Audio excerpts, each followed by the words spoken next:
Hi, it's Madeline from Soul Crushed to Spirited, and I wanted to make you this short video today to talk with you about why connecting with your soul's voice is powerful. So I hear a lot of people shy away from this work because they think that connecting to your soul's voice sounds like something a bit wishy-washy, a little bit of a space cadet thing to do that's going to make them all soft and a pushover. And actually the absolute opposite is true.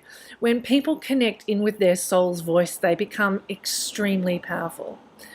So by soul's voice, I mean that deep inner sense of who you are and what you really stand for. And when you operate from that place, you have a much higher level of discernment. So what do I mean by that?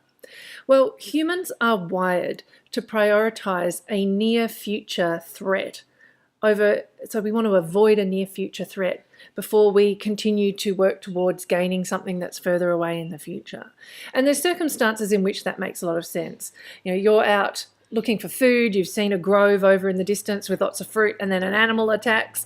Well, you need to deal with that animal attack before you go on to collect the fruit. So this is this wiring that we have in us, but we begin to overplay it, and that's where the problems come. Because when we're disconnected from our soul's voice, in day-to-day modern life, we're faced with a tsunami of incomings. Can you do's and would you minds and could you just and when you have a minute and this is important and make sure you and don't forget to, and all the things that we feel like we should and have to do, and they seem really critical in the moment. And we feel like if we say no to any of them, we might be saying no to something that's really important and cause huge problems for us. And that fear is a near future threat that we avoid, and we avoid it by saying yes to everything. And the consequence to that, of course, is that we become completely overloaded and burnt out.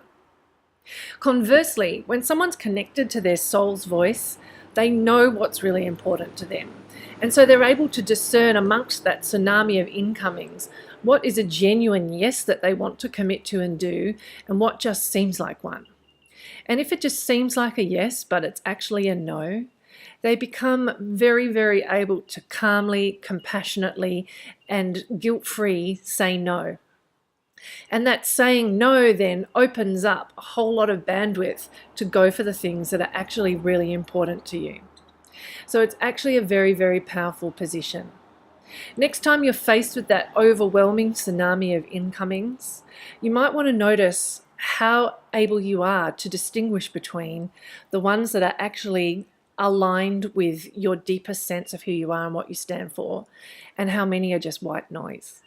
And when that becomes clear to you, things really start to change, and they change on your terms.